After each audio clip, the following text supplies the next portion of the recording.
Hello friends, this is Shalini Srivastava. स्वागत है आपका टीचिंग लर्नर्स में। फ्रेंड्स, हम इस समय जो है बाल विकास को प्रभावित करने वाले कारक पढ़ रहे हैं। ओके, कल हमने पढ़ लिया था वंशानुक्रम एवं वातावरण पढ़ लिया था। ओके, अब उसके आगे आता है बाल विकास की अवस्थाएं, वो हम पढ़ेंगे। कल हमने पढ़ा था वंशानुक्रम एवं वातावरण, जिसको हमने फुल डिटेल में पढ़ लिया था, वंशानुक्रम एवं वातावरण को पूरा। ओके, और पूरा डिटेल से पढ़ा था, कहीं छोड़ा भी नहीं था। ओके, फिर हम आज पढ़ेंगे बाल विकास की अवस्थाएं। तो उन्होंने केवल अवस्थाएं दी हैं, लेकिन हम थोड़ा सा बाल विकास के बारे में जान के फिर अवस्थाओं को पढ़ेंगे, नहीं तो बार बार फिर कौन पढ़ेगा। ओके, तो हम देखते हैं कि बाल विकास की अवस्थाएं के बारे में, बाल विकास के बारे में हम आते हैं, देखते हैं। बाल विकास के अर्थ में हम देखते हैं कि जो है हम बालक के व्यवहार का अध्ययन जो है, ओके, हम क्या करते हैं, बालक के जो व्यवहारों का अध्ययन होता है गर्भावस्था से किशोरावस्था तक करते हैं। ओके, क्या करते हैं हम बाल विकास के अर्थ में हम ये देखते हैं कि हम बालक के व्यवहार का अध्ययन जो भी है वो हम गर्भावस्था से किशोरावस्था तक करते हैं। ओके, बस इतना ही, बाकी हम परिभाषाएं देखेंगे। और हाँ, एक मनोवैज्ञानिक हमने आपको पिछले क्लास में भी बताया था, पेस्टोलॉजी थे। ओके, पेस्टोलॉजी, इन्होंने बाल विकास पर पहला वैज्ञानिक विवरण दिया था। ओके, क्या दिया था, बाल विकास का प्रथम वैज्ञानिक विवरण इन्होंने दिया था। बाल विकास का प्रथम वैज्ञानिक विवरण, बाल विकास का प्रथम वैज्ञानिक विवरण। ओके, ये हमने बता दिया था, याद होगा आपको कि इन्होंने एक बुक लिखी थी, कौन सी, बेबी बायोग्राफी। इस पे इन्होंने अपने बच्चे पर अध्ययन किया था। बुक थी इनकी कौन सी, बेबी बायोग्राफी।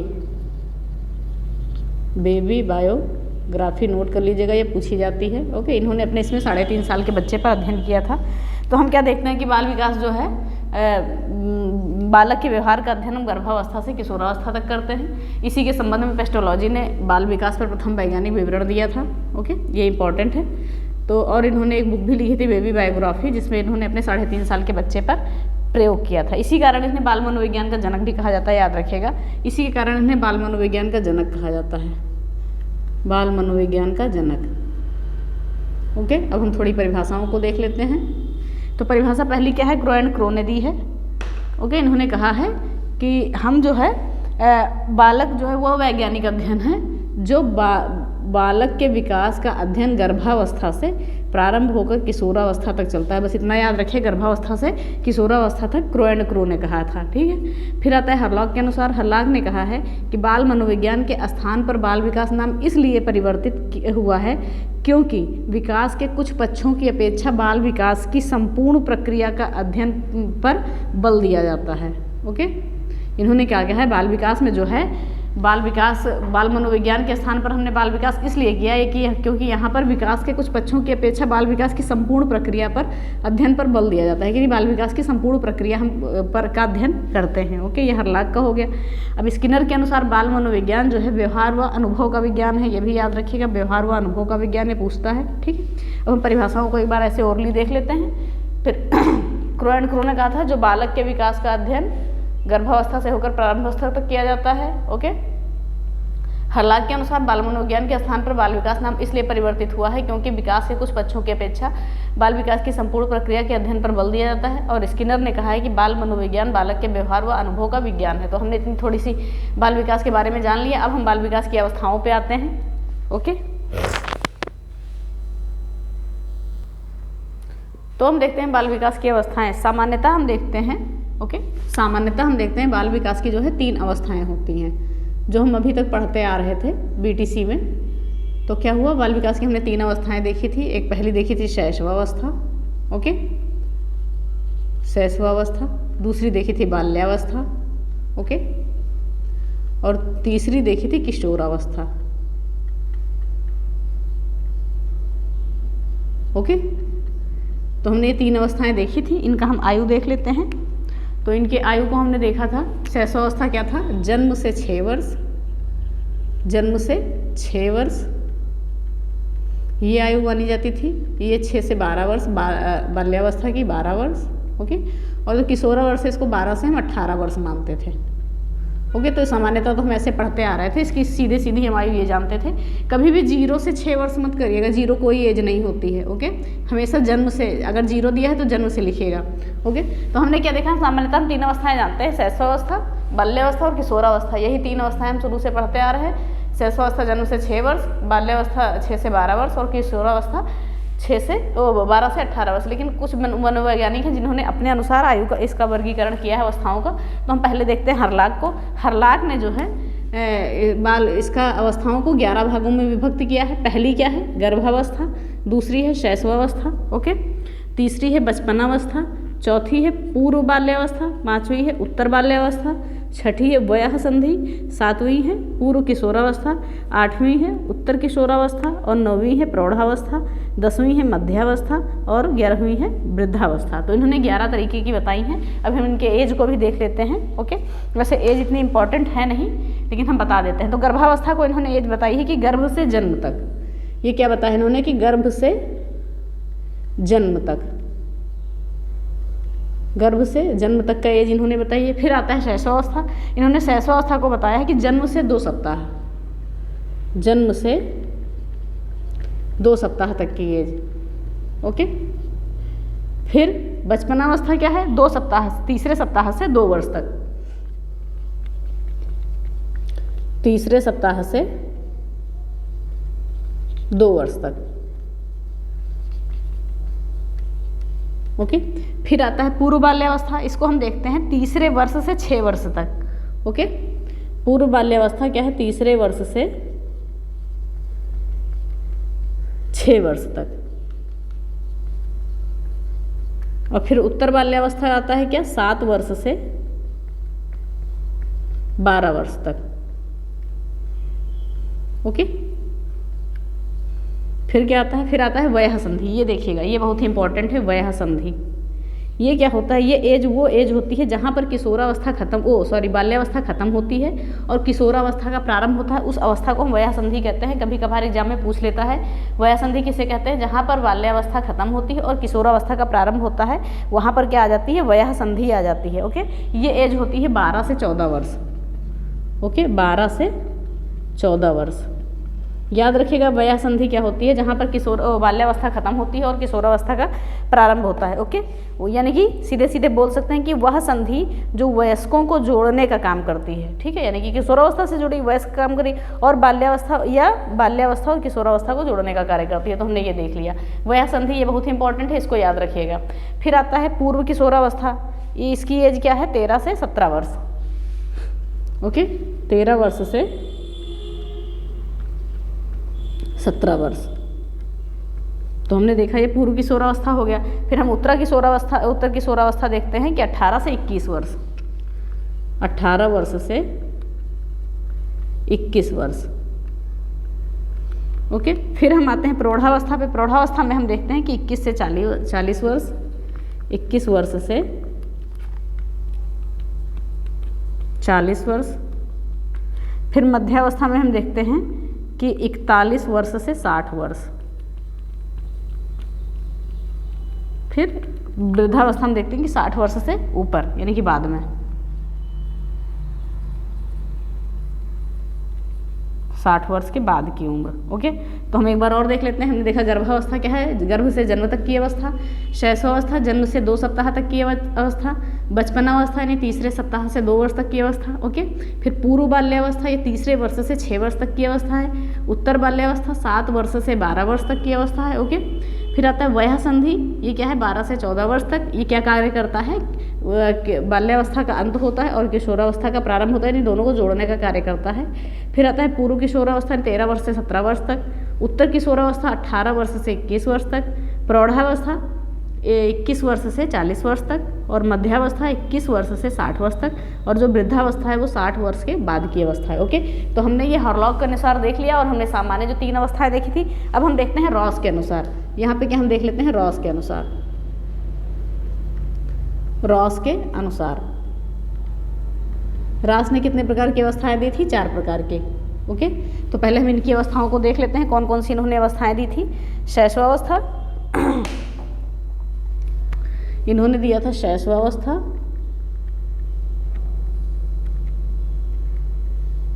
पूर्व बाल्यावस्था,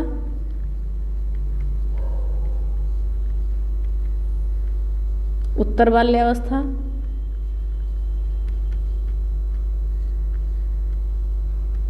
और किशोरावस्था।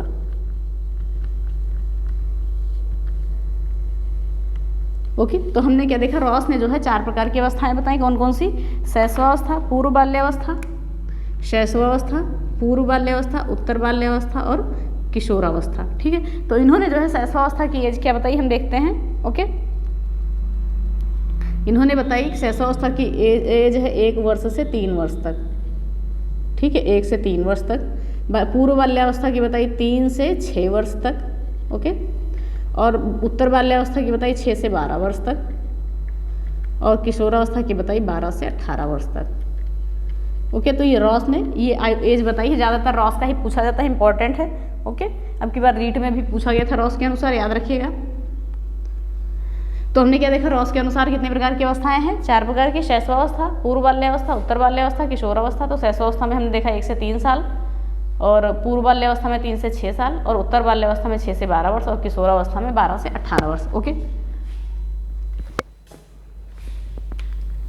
सॉरी थोड़ा सा खिंच गया था। ओके, तो हमने क्या देखा, ये चीज़ें हमने देख ली। ओके, अब हम देखते हैं रूसों के अनुसार भी बचा है, तो यही हम नीचे ही देख लेते हैं, 3 ही अवस्थाएं उनकी भी। तो यहीं पे हम देख लेते हैं रूसों के अनुसार शॉर्ट में थोड़ा सा। रूसों ने जो है 3 प्रकार की दी हैं, यहाँ पे छोटा सा रूसो देख लेते हैं। रूसों ने जो है 3 प्रकार की अवस्थाएं बताई हैं, कौन कौन सी, शैशवावस्था, बाल्यावस्था और किशोरावस्था। इन्होंने 3 ही बताई हैं, कौन कौन सी, शैशवावस्था,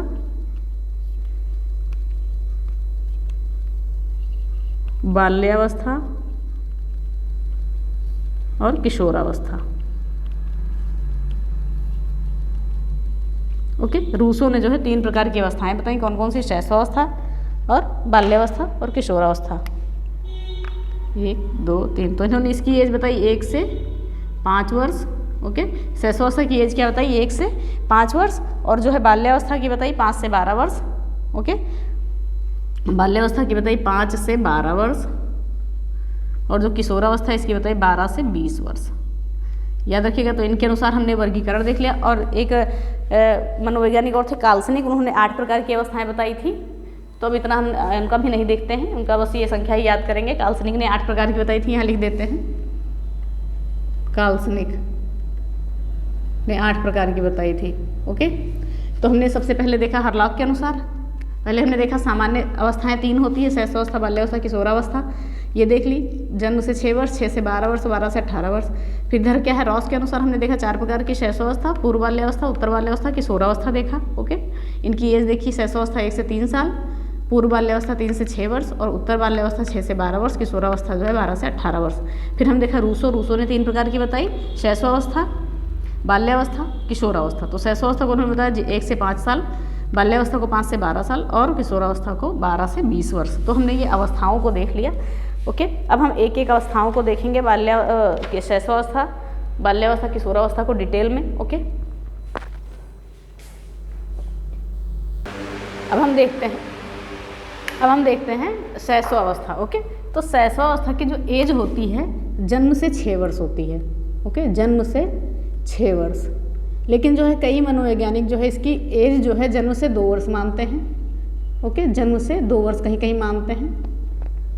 ओके, ये कई मनोवैज्ञानिक भी मानते हैं ये चीज़ें। ठीक है, तो हमने देखा शैशवावस्था जो है ये क्या है, शैशवावस्था जन्म से 6 वर्ष, कई मनोवैज्ञानिक क्या मानते हैं जन्म से 2 वर्ष है।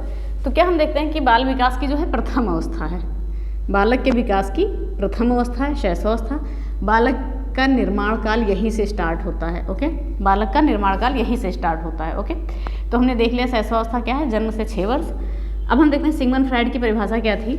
यही अवस्था बालक के भावी जीवन का नींव रखती है। बस इतना की पॉइंट याद रखिए, भावी जीवन की नींव रखती है शैशवावस्था, सिगमंड फ्राइड ने कहा है। और दूसरी परिभाषा इन्होंने दी है, मनुष्य जो कुछ भी बनता है शुरू के 4-5 वर्षों में ही बन जाता है। इन्होंने कहा है कि मनुष्य को जो कुछ भी बनना होता है शुरू के 4-5 वर्षों में ही वो बन जाता है, वो पता चल जाता है कि कैसा है।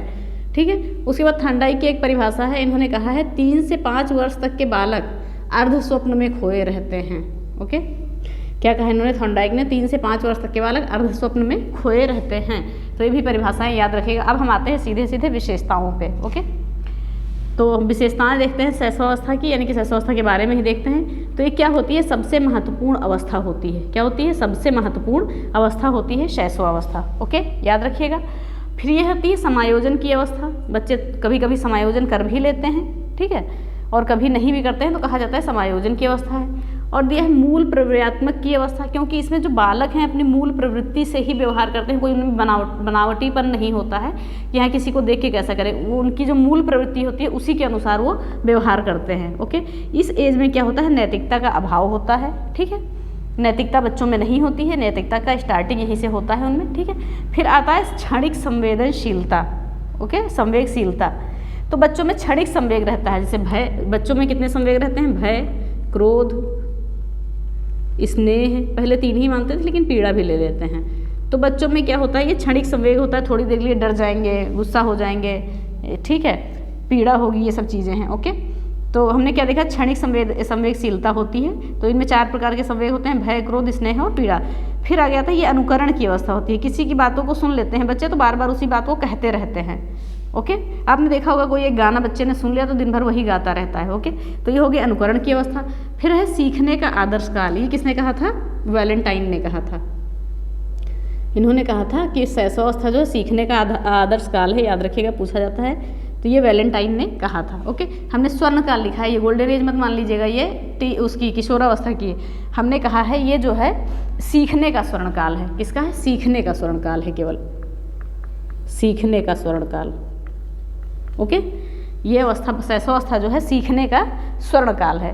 ओके, और यहाँ पे क्या होती है, सीखने में तीव्रता होती है, क्योंकि क्षेत्र सीमित होता है, क्षेत्र केवल परिवार होता है, इसलिए सीखने में क्षेत्र सीमित है, तो इसलिए सीखने में तीव्रता होती है। बच्चों में आत्म प्रेम की भावना होती है। यहाँ पर क्या होती है, आत्म प्रेम की भावना। ये फ्रायड ने कहा है कि नैसर्सिज्म की भावना होती है बच्चे में, आत्म प्रेम की, कि बच्चा खुद से ही प्रेम करता है यहाँ पर। ठीक है, उसको किसी के बारे में सोचना नहीं रहता है, उसको खुद से ही लगाव होता है, खुद से ही प्रेम करता है। फिर कहा है यहाँ स्वार्थी व स्वकेंद्रित होते हैं बालक। स्वार्थी का मतलब कोई चीज़ बच्चों को चाहिए, किसी के हाथ में है तो उनसे भी चाहिए होता है। ओके, तो बालक को इतना ज्ञान होता नहीं है, तो इसलिए वो सिर्फ अपने ही बारे में सोचते हैं कि हमें ये चीज़ें मिलनी चाहिए। ओके, और इसमें क्या होता है, बालक के कल्पना में जो है सजीवता होती है, क्योंकि वो जो चीज़ें देखते हैं उनको सही में जानते हैं, उनको जानते हैं कि वो सजीव ही चीज़ें हैं, वो चलती फिरती ही चीज़ें हैं। ओके, और फिर क्या है, वस्तु अस्थायित्व। यहाँ बच्चों में क्या होता है, वस्तु अस्थायित्व नहीं रहता है। ओके, क्योंकि बच्चा कभी गया मार्केट, कोई चीज़ की जिद किया और उसके सामने से, उस समय वो जिद कर रहा है, उसके सामने से थोड़ी देर बाद हटा दी जाए तो चीज़ें भूल जाता है, तो यानी कि वस्तु अस्थायित्व यहाँ पर नहीं रहता है। फिर कहा गया खिलौने की अवस्था। ये हरलाक ने कहा है कि जो है, अगर यहाँ पर ऑप्शन में आपको शैशवावस्था दी जाए तो शैशवावस्था रहेगा। ओके, नहीं तो अगर पूर्व बाल्यावस्था दी जाए तो पूर्व बाल्यावस्था हम कहते हैं। ठीक है, कि खिलौने की अवस्था जो है, अगर शैशवावस्था है तो उसको लगाएंगे, नहीं तो पूर्व बाल्यावस्था को लगाएंगे। ओके, फिर है आदतों व संस्कारों के निर्माण की आयु है। यहाँ से आदतों व संस्कारों का निर्माण प्रारंभ हो जाता है। ओके, ये जो है शारीरिक विकास का है स्वर्णकाल बोला जाता है, कि शारीरिक विकास का स्वर्णकाल। यहाँ पे शारीरिक विकास बहुत ही तीव्र गति से होता है। यहाँ पर 90% जो है मस्तिष्क का विकास हो जाता है।